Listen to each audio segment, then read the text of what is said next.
विश्वानि देव सवितर्दुरितानि परास्व यद्भद्रं तन्नास्व। ॐ सहना भवतु सहनो भुनक्तु सह वीर्यं कृपावहै तेजस्विनावधीतमस्तु मा विद्विषावहै। बोलिए सच्चिदानंद भगवान की जय हो। आज की सत्संग श्रीमद् भगवद गीता अध्याय 15। भगवान बोले, हे अर्जुन, आदि पुरुष परमेश्वर रूप मूल वाले, ब्रह्मा रूप मुख्य शाखा वाले और जिस संसार रूपी पीपल के वृक्ष को अविनाशी कहते हैं तथा वेद जिनके पत्ते कहे गए हैं, उस संसार रूप वृक्ष को जो पुरुष मूल सही तत्व से जानता है वह वेद के तात्पर्य को जानने वाला होता है। ये खास बात है। सबसे पहले आदि पुरुष परमेश्वर परमात्मा वो सबों का ही मूल है। और जो आदि शक्ति जो है वो परमात्मा की दिव्य शक्ति जो है वो अनेक प्रकार की सृष्टियों का विस्तार करती है। परमात्मा के अंदर परमात्मा सर्वशक्तिमान है। सारी जितनी शक्तियां हैं और शक्तियों का मूल स्थान है मूल प्रकृति। जब सृष्टि का प्रलय होता है, प्रलय की अवस्था में संपूर्ण नष्ट हो जाता है, संपूर्ण नाश हो जाता है। ये स्थूल जगत, सूक्ष्म जगत वगैरह, तो सारे जीवों के कर्म और जीवों के संस्कार सब मूल प्रकृति में समाहित हो जाते हैं और मूल प्रकृति साम्य अवस्था में परमात्मा के साथ रहती है। जब उनकी साम्य अवस्था टूटती है सर्वप्रथम भगवान के संकल्प से कि मैं एक से अनेक रूप हो जाऊं, तो सबसे प्रथम कौन पैदा होता है? महातत्व, जिसको ईश्वर कह दो, महातत्व कह दो, हिरण्यागर्भ कह दो, ये उनके नाम है। शास्त्र में अलग अलग नाम है। सबसे प्रथम परम तत्व परमात्मा, दूसरे नंबर में महातत्व यानी ईश्वर, इसके बाद में फिर समष्टि अहंकार, फिर समष्टि तन्मात्राएं, फिर तन्मात्राओं से फिर ये पंचभौतिक आदि शरीर, जिसके अंदर अनेक प्रकार की विस्तार होता है। तो इन सारे तत्वों को मूल से जानना, तो मूल तो परमात्मा है, बाकी तो कोई मूल है ही नहीं, सबका आधार तो कोई है। तो इस संसार को भी एक वृक्ष का रूप दिया है। इस संसार रूपी वृक्ष की तीनों गुणों रूपी जल के द्वारा बड़ी हुई विषय भोग रूप कोंपलों वाली देव, मनुष्य और त्रियक आदि योनियां, ये शाखाएं नीचे और ऊपर सर्वत्र फैली हुई है। ऊपर और नीचे सब जगह फैली हुई है इनकी शाखाएं। तो तथा मनुष्य लोक में कर्मों के अनुसार बांधने वाली अहमता और ममता और वासना रूपी जड़ें भी नीचे और ऊपर सभी लोकों में व्याप्त हो रही है। मूल जो जड़ें हैं वो वासना है, तो वासना ऊपर भी फैली हुई है, सूक्ष्म रूप में ऊपर फैली हुई है और स्थूल रूप में ये संसार के रूप में बाहर फैली हुई है। ये सब अहमता ममता से सब विस्तार होता है। इस संसार वृक्ष का स्वरूप जैसा कहा है वैसा यहाँ विचार काल में नहीं पाया जाता। अब ये तो बड़ी मार्मिक बात है।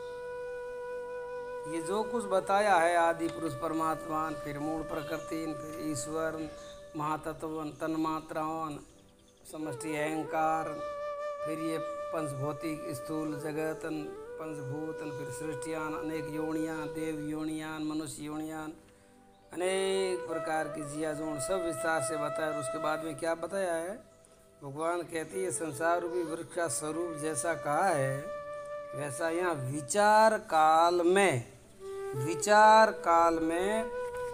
नहीं पाया जाता। जब विचार करके आप देखोगे, ज्ञान की दृष्टि से देखोगे, विवेक की दृष्टि से देखोगे तो यहाँ कुछ पाया नहीं जाता, कुछ है ही नहीं।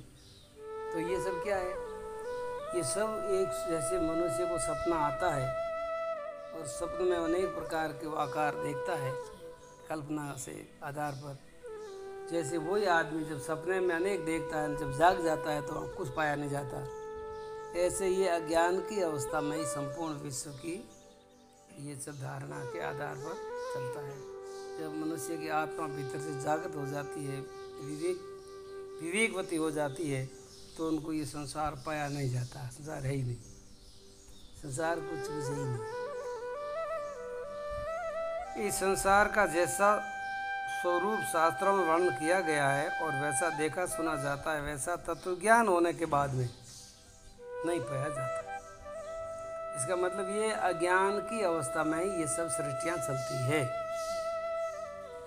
जिस प्रकार आँख खुलने के बाद में सपन का संसार पाया नहीं जाता, इसी तरह दे ये सृष्टि जो संसार रूपी सपन भी पाया नहीं जाता, क्योंकि न तो इनका कोई आदि है और न कोई अंत है, तथा न इनकी ऐसी प्रकार से कोई स्थिति है।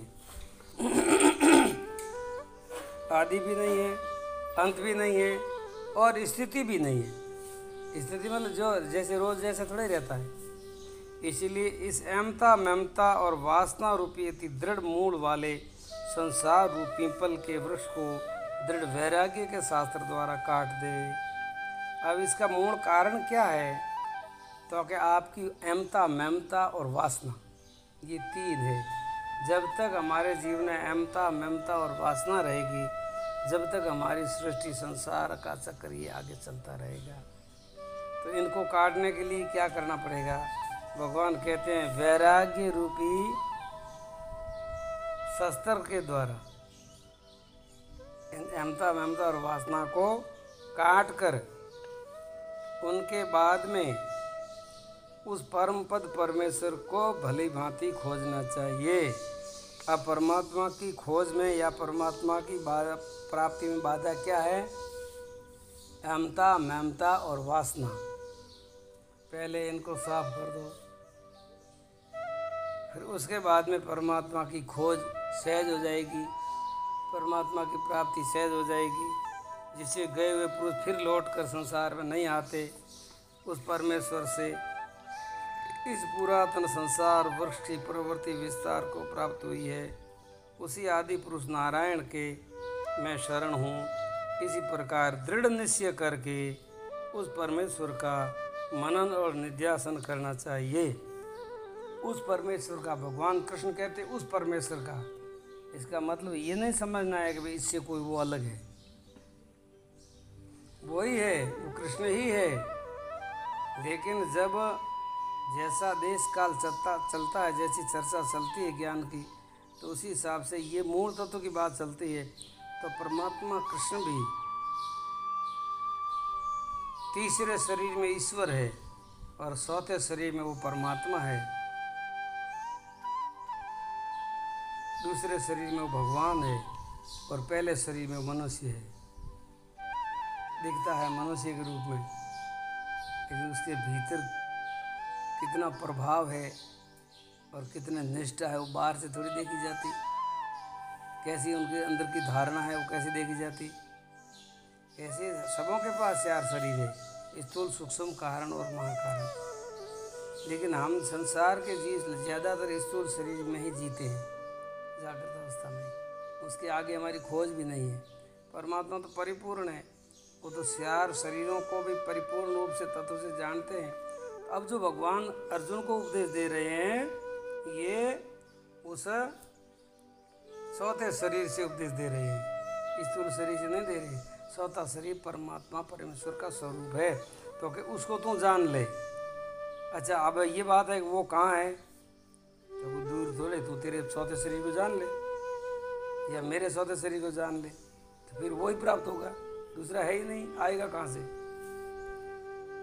इसलिए जिनका मान और मोह नष्ट हो गया है, कौन प्राप्त करेगा उनको, जिनका मान और मोह नष्ट हो गया है, जिन्होंने आसक्ति रूपी दोषों को जीत लिया है और जिनकी परमात्मा के स्वरूप में नित्य स्थिति है और जिनकी कामनाएं पूर्ण रूप से नष्ट हो गई है, सुख दुख नामक द्वंद्व से विमुक्त ज्ञानी जन उस अविनाशी परम पद को प्राप्त होते हैं। उस परमात्मा की प्राप्ति के ये साधन बता दिए हैं, ये गुण बता दिए हैं, ये आपके अंदर होना जरूरी है। अगर तुम परमात्मा की प्राप्ति करना चाहते हो, परम तत्व का अनुभव करना चाहते हो, तो ये होना आपके अंदर बहुत ज़रूरी है। ये नहीं होगा तो वो नहीं होगा। जिस पद को प्राप्त होकर के मनुष्य संसार में फिर लौट कर नहीं आता, वो स्वयं प्रकाश स्वरूप पद को ना तो सूर्य प्रकाशित कर सकता है, न चंद्रमा, न अग्नि। वो मेरा परम धाम है, वो स्वयं प्रकाशित है, उसको कोई प्रकृति प्रकाशित नहीं करती। ये सूर्य चंद्रमा वगैरह ये तो प्राकृतिक है, ये कोई स्वयं प्रकाशी नहीं है। स्वयं प्रकाशी ये परमात्मा ही है। हे अर्जुन, इस देह में ये सनातन जीवात्मा मेरा ही अंश है। अब हर शरीरों के अंदर जो जीवात्मा है वो मेरा ही अंश रूप है, यानी जो मेरा जो गुण धर्म है वही सारे गुण धर्म जीवात्मा के हैं। जैसे परमात्मा सच्चित आनंद है, तो ये जीवात्मा भी सच्चित आनंद स्वरूप है और इन प्रकृति में स्थित मन और पांचों इंद्रियों को आकर्षित करता है। इसीलिए वायु गंध के स्थान से गंध को जैसे ग्रहण करके ले जाता है, वैसे ही देह आदि का स्वामी जीवात्मा भी इस शरीर का त्याग करके उससे मन सहित इंद्रियों को ग्रहण करके फिर जिस शरीर को प्राप्त होता है उसमें, जिस शरीर को प्राप्त होता है उसमें वो जाता है, जैसी उसकी आसक्ति ममता होती है और वहाँ उसकी यात्रा होती है। इसीलिए भगवान कहते हैं कि इस तत्व को जानने वाला ज्ञानी जन सारे बंधनों से मुक्त हो जाता है, उनका जीव भाव मिट जाता है, ब्रह्म भाव जागृत हो जाता है। इसी के साथ में आज की सत्संग का यहाँ विराम, और कल इससे आगे की बात चलेगी। ये गीता शास्त्र सर्व का शिरोमणि है, सर्व वेदों का सार है, उपनिषदों का सार है, सारे धर्मों का सार है, सारे तत्वों का परम तत्व का वर्णन है। मनुष्य अगर अपना परम पद और परम कल्याण चाहता है, उनके लिए गीता का चिंतन मनन करना चाहिए। हर घर में गीता का अध्ययन हो, हर घर में गीता का पाठ हो, पूजा हो, और सबों को आगे से आगे इस गीता का संदेश पहुंचाए। आपका पुण्य बढ़ेगा, आपका परिवार सुखी होगा, संस्कारी होगा। इस भावना के साथ बोलिए सच्चिदानंद भगवान की जय हो।